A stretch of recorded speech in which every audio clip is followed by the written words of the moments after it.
आपसे मांगने का अधिकार ऐसा क्या दे दिया बाबा साहब अम्बेडकर ने? जो लोग आपकी परछाई से नफरत करते थे, जो लोग आपकी देखना नहीं चाहते थे शकल, जो लोग आप छुआछूत मानते थे, लेकिन बाबा साहब अम्बेडकर ने ऐसा क्या दिया कि आपके घुटने छू रहे आकर। तो साथियों, बाबा साहब अम्बेडकर ने हमें वोट का अधिकार दिया, जिसकी वजह से इस देश में राजा रजवाड़े बनते हैं, जिसकी वजह से इस देश में सरकारें बनती हैं। लेकिन इस देश के लोगों ने बाबा साहब अम्बेडकर को तो माना है, पर बाबा साहब अम्बेडकर की बात को कतई नहीं माना। बाबा साहब को इस देश के लोगों ने 2-2 बार लोकसभा चुनाव में हराने का काम किया, लेकिन फिर भी बाबा साहब अम्बेडकर हताश निराश नहीं हुए।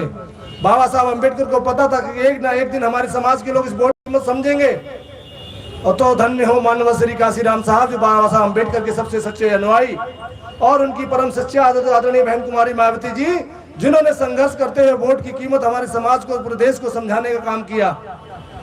और धन्य हो मानवर काशीराम साहब, जिन्होंने अपने जीते जी जिस समाज को गुलाम समझा जाता था, जिस समाज को सिर्फ वोट के दिन याद किया जाता था, जिस समाज को हमेशा है की नजर से देखा जाता था, उस समाज को मानव श्री काशीराम साहब आदरणीय बहन कुमारी मायावती जी ने और मानव साहब ने अपने सामने 3 बार उत्तर प्रदेश जैसे बड़े राज्य का मुख्यमंत्री बनाने का काम किया। ये वोट के आधार पर हुआ। जो काम बाबा साहब अम्बेडकर देके गए थे, जो जिम्मेदारी बाबा साहब अम्बेडकर काशीराम साहब को थे, आदरणीय बहन जी को देके गए थे, वो उन्होंने जिम्मेदारी बखूबी निभाई। मैं आपसे दरखास्त करने के लिए खड़ा हुआ हूं कि अगर हम लोग वोट की कीमत समझते हैं, नहीं तो आप लोग देख लो, जो लोग वोट की कीमत नहीं समझते हैं वो हमेशा 5 साल तक दुखी रहते हैं, 5 साल तक परेशान रहते हैं और 70 साल से परेशान हैं। दिल्ली के लोगों को तो ज्यादा सोचना चाहिए कि दिल्ली में ऐसा हम लोगों ने देखा। आज हमने दिल्ली में 7 लोकसभा में 3 मुस्लिम समाज के लोग और 3 दलित समाज के लोग लड़ाए। क्यों लड़ाई? कि हमने काशीराम साहब की बात को माना। काशीराम साहब ने कहा था कि दलित मुसलमान करो विचार, कब तक सहोगे अत्याचार। लेकिन हमारे मुस्लिम समाज के साथी भी समझे, समाज के लोग भी समझे कि बाबा साहब अम्बेडकर जो अधिकार देके गए, हिस्सेदारी की बात करके गए, इन लोगों ने आपको सम्मान नहीं दिया, मुस्लिम समाज को सम्मान नहीं दिया। लेकिन आदरणीय बहन जी ने मुस्लिम समाज के 3 प्रत्याशी उतार कर उनको सम्मान दिया। क्यों दिया? उनकी संख्या बड़ी है। और दलित समाज को भी सम्मान दिया। तो मेरा आपसे आग्रह है कि आपको जिन्होंने सम्मान नहीं दिया, आप उन्हें हराने जिताने की गारंटी क्यों ले रहे हैं? आप उनको हराने जिताने की गारंटी क्यों ले रहे हैं? संविधान कोई नहीं बदल सकता। जो लोग कहते हैं संविधान बदल जाएगा, वो डरपोक लोग हैं। इन मनवादियों में इतनी ताकत नहीं कि संविधान को आज भी याद आने दें। आप लोगों ने देखा होगा 2 अप्रैल 2018 को इन मनवादियों ने एक जरा सी SC/ST एक्ट में छेड़छाड़ कर दी। इन्होंने बहुजन समाज के लोगों ने इनकी औकात दिखा दी। इसलिए इस बुढ़ापे में रहो, इस भुलावे में मत रहो कि ये संविधान बदल देंगे। ये संविधान नहीं बदल सकते, ये आपको डरा सकते हैं।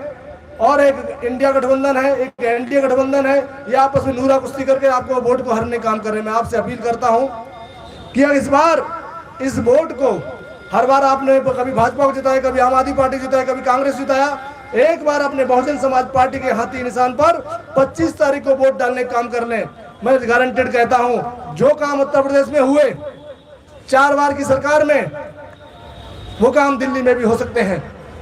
नहीं तो यहाँ पर लगभग 80-90 लाख लोग रहते हैं झुग्गी कैंप, कच्ची कॉलोनियों में, जे कॉलोनियों में, नाली किनारे, रोड किनारे, उन सभी का जीवन ऐसे नरक बना रहेगा। तो मैं आप सभी से अपील करता हूँ, अपने प्रत्याशी के लिए अपील करता हूँ, जो लगातार संघर्ष करते हुए आपके बीच में आई हैं, इस उम्मीद के साथ आई है कि बहुजन समाज के लोग उनका साथ देंगे और 25 तारीख को एक वोट डलवा कर बहुजन समाज पार्टी की ताकत को देने का काम पश्चिमी दिल्ली लोकसभा में करेंगे।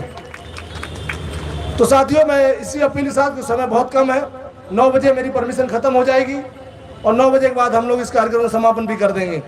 तो मैं इस अपील के साथ अपनी बात को खत्म करता हूं कि 25 तारीख को एक कार्यकर्ता, पदाधिकारी जो पूरे तन मन धन से लगा है इस प्रोग्राम में, तो आप लोग 25 तारीख को अपने बूथ बस्ते पर जाकर एक वोट बहुजन समाज पार्टी को अपने घर गली को, मोहल्ले का डलाने काम करें और यहाँ से बहुजन समाज पार्टी के हाथी को कामयाब बनाने का काम करें। इसी अपील के साथ मैं अपनी बात को खत्म करता हूँ। जय भीम, जय भारत, धन्यवाद।